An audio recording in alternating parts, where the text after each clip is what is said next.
Halo, selamat pagi. Mbak, uh, apa aku masih penasaran, ada yang perlu bertanya lagi nih Mbak. Aku mau nanya Mbak, dalam agama Mbak kan itu semua orang. Sapa-sapa dulu dong, langsung aja. Ini kan Mas Amin Wijaya, selamat malam, selamat pagi, selamat petang. Iya, selamat malam saudaraku. Oke, Mbak Mikana ya, Mbak Amin ya. Mbak, Sebelumnya saya Mas, bukan Mbak. Malam ya. Apa? Saya laki-laki, bukan Mbak. Iya, Mas Amin ya. Oke, Mas Amin. Kan menurutnya Mbak Mihana nih, agamanya Mbak bahwa orang itu bakalan masuk surga semua ya kalau mempercayai Tuhan Yesus. Benar nggak sih? Benar nggak? Ya udah, aku minum dulu deh. Ya, minum dulu. Apalagi orang yang percaya kepada Tuhan Yesus, Ya. betul. Oke. Karena gini, Tuhan Yesus menyatakan di Yohanes 3 ayat 18, Yohanes 3:16, Yohanes 5 ayat 24, Yohanes 6 ayat 35, Yohanes 6 ayat 47, Yohanes 7 ayat 38, bahwa siapa yang percaya kepada Tuhan Yesus, maka dia adalah keselamatan kekal baginya. Oke. Yaitu surga. Oke, surga. Sekarang begini Mbak, ketika orang itu melakukan maksiat, tapi dia percaya Tuhan Yesus, apakah dia bakal masuk surga matinya? Contohnya begini, saya melakukan maksiat, mungkin sama seseorang atau berbuat dosa, tapi saya tahu, saya percaya Tuhan Yesus itu ada, bakal menyelamatkan saya. Kira-kira saya matinya besok langsung masuk surga apa tidak? Oke, jadi gini, orang yang percaya itu yang seperti apa dulu? Ya.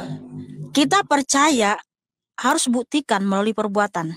Oke. Karena iman tanpa perbuatan pada hakikatnya adalah mati. Kalau kita mengaku dengan mulut kita, aku percaya Tuhan Yesus, dialah Allahku, dialah sang juru selamatku, aku mencintai dia, aku mengasihi dia, tapi kamu masih membunuh, itu pendusta, itu bullshit. Dia nggak pernah cinta Tuhan Yesus, dia tidak pernah percaya sama Tuhan Yesus. Oke, tapi kan tadi kan Mbak Mikana. Jadi gini coach, kalau orang yang percaya Tuhan Yesus ya, bukti bahwa dia betul-betul percaya Tuhan Yesus, buktikan melalui perbuatan, yaitu menghasilkan buah-buah roh. Apa itu buah-buah roh? Galatia 5 ayat 22. Tetapi buah-buah roh ialah kasih, sukacita, kesetiaan, penguasaan diri. Nah, jadi kuasai dirimu supaya kamu tidak lagi melakukan dosa di masa lampau. Dulu kamu sebelum kenal Tuhan Yesus, sebelum percaya Tuhan Yesus, sebelum hidup dalam Tuhan Yesus, dulu kamu adalah seorang penjinah, ya, seorang pemabuk. Tapi ketika kamu datang pada Tuhan Yesus, kamu percaya kepada dia dengan sungguh-sungguh, tinggalkanlah itu semua. Jangan zina lagi, jangan mabuk lagi, jangan mencuri lagi, tinggalkan semua itu. Hiduplah menghasilkan buah-buah roh, yaitu apa? Penguasaan diri. Kuasai dirimu dari segala itu. Karena apa? Orang yang masih melakukan perbuatan daging, nih saya baca juga nih Galatia 5 ayat 18 ya, luar biasa Alkitab ini, sungguh dahsyat ya. Galatia 5 ayat 18 sampai 19 sampai 21. Perbuatan daging telah nyata, yaitu percabulan, kecemaran, hawa nafsu, penyembahan berhala, sihir, perseteruan, perselisihan, iri hati, amarah, kepentingan diri sendiri, percederaan, roh pemecah, kedengkian, kemabukan, pesta pora, dan lain sebagainya. Terhadap semuanya itu kuperingatkan kamu, bahwa barang siapa yang melakukan hal-hal demikian, ia tidak akan mendapat bagian dalam kerajaan Allah. Jadi jelas ya. Nah, makanya kalau kita percaya Tuhan Yesus, menjadi pengikut Tuhan Yesus, buktikanlah melalui perbuatanmu, yaitu menghasilkan buah-buah roh. Nah, lihatlah kehidupan Kristen sejati. Seperti Bunda Teresa ya, luar biasa ya. Dia adalah pengikut Tuhan Yesus yang sejati. Lihat tuh perbuatannya, karakternya. Terkenal dia adalah orang yang dermawan, orang yang baik hati. Makanya lihat perilaku orang-orang Kristen terkenal baik dan penuh kasih. Karena apa? Kita menghasilkan buah-buah roh. Seperti Rasul Paulus. Lihatlah teladannya. Ketika dia dulu adalah seorang pembunuh, dia membunuh orang Kristen loh sebelum dia ikut Tuhan Yesus. Sebelum dia percaya, dia membunuh orang Kristen ya. Hawa nafsunya meledak-ledak. Walaupun dia taat sama agamanya yang itu Yudaisme, dia melakukan hukum Taurat dengan sempurna, tapi dia masih membunuh orang Kristen. Ternyata semua itu sia-sia, sehingga ketika dia percaya Tuhan Yesus, apa yang terjadi? Dia hidup kudus, hidup benar, hidup sejati.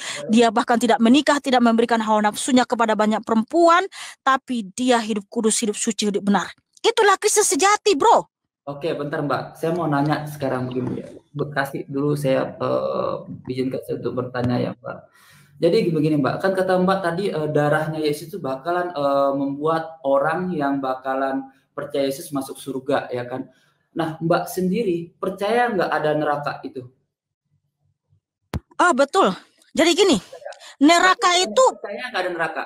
ya saya tahu Tuhan Yesus lah yang menciptakan neraka. Tuhan Yesus menciptakan neraka, esensinya adalah untuk iblis dan antek-anteknya. Karena Tuhan Yesus berfirman di Matius 25 ayat 41, "Nyala engkau iblis ke dalam neraka yang telah tersedia untukmu dan antek-antekmu."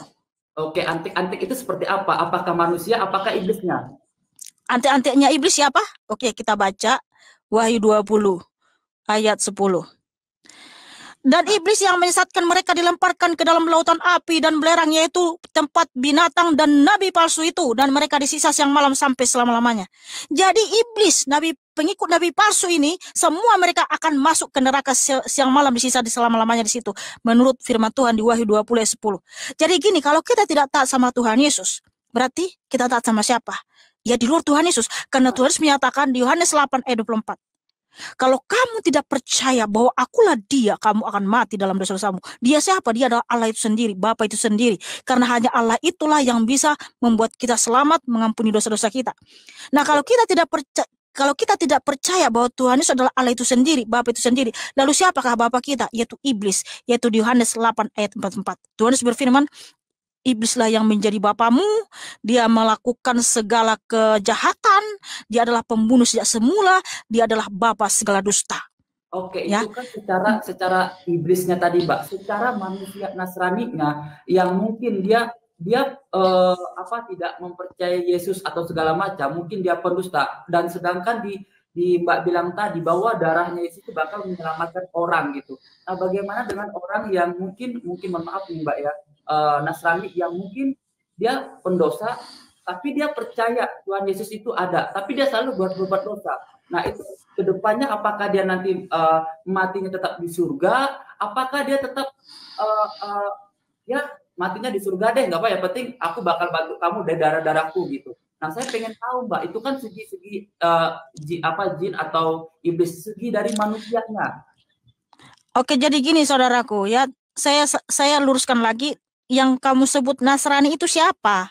Mungkin maksudnya apa agama Kristen gitu loh Mbak.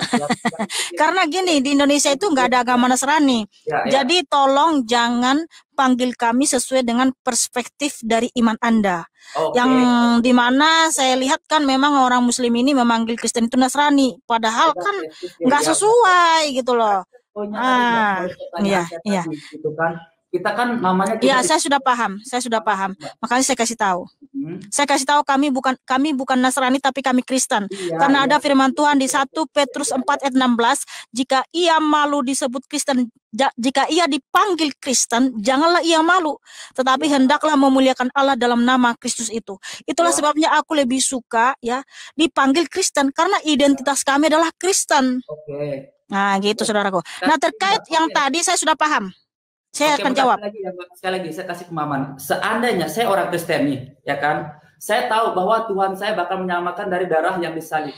Tapi saya pendosta atau saya yang membuat zina, udah tiba-tiba saya nggak tahu, tiba-tiba ajal saya dijemput, saya mati, dikuburkan, ya kan? Apakah saya bakal masuk surga? Oke, jadi gini saudaraku, Alkitab itu memang luar biasa dan dahsyat ya, selalu ada jawaban. Nah, memang ada juga orang Kristen, dia mengaku percaya Yesus itu Tuhan dan Allah, dia adalah Sang Juru Selamatnya, tapi dia masih jatuh dalam dosa ya. Nah, ada firman Tuhan di Wahyu 3 ayat 19. Tuhan Yesus berfirman, barang siapa aku kasihi, ia kutegur dan kuhajar. Oleh karena itu, relakanlah hatimu dan bertobatlah. Nah, kalau kita masih mabuk lagi kayak tadi ya, masih mabuk, ya berzina, Tuhan Yesus akan tegur. Nah, kamu nggak boleh lakukan itu, kamu adalah anakku. Karena Roh Kudus akan mengingatkan kita. akan dosa-dosa kita. Bagaimana cara negurnya, Mbak? Kan Roh Kudus berbicara kepada kita. Pasti gini, oh iya, aku nggak boleh melakukan ini, kamu nggak boleh lakukan itu. Pasti nurani kamu itu berbicara, itu Roh Kudus sedang berbicara bahwa kita nggak boleh. Terus kita diingatkan lagi sama firman Tuhan Yesus, di mana ketika kita baca Alkitab, ketika kita melakukan dosa, kita diingatkan lagi nih. Tuhan harus ingatkan lagi tentang firman-Nya, tentang perintahnya bahwa kita nggak boleh melakukan itu. Ya, jangan berzina, jangan membunuh. Bentar dulu. Yang cantik, ya gini loh. Kamu paham gak sih? Kamu dengar. Kita dulu saya ngomong, bentar saya jawab. Pertanyaan saya, ketika saya hari ini berzina. Iya, makanya ini sedang saya jelaskan. Kau dengar baik-baik. Nah, ketika kita udah percaya Tuhan Yesus, tapi masih jatuh dalam dosa, Tuhan berfirman, barang siapa aku kasih, iya aku tegur. Nah, kalau kita masih melakukan itu, Tuhan akan tegur kita. Tegurnya banyak macam. Bisa, ya dengar dulu. Kamu belum selesai. Kadang memancing emosi. Kau dengar. Iya, makanya kau dengar jawaban.